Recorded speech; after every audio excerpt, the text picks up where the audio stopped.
هلا حبايبي، وياكم شيف امين. اليوم راح نسوي لكم قوزي عراقي. تابعونا. جيبوا لكم صينية فرن غميقة شوية، افرشوها حلقات بصل، ضيفوا عليها كم حبة ثوم وعود من الغوزمارين.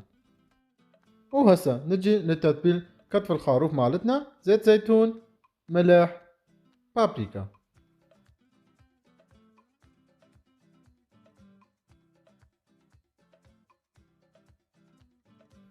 نقلبها لجهة اللخ، وهمينا نتبلها ملح، زيت زيتون، بابريكا.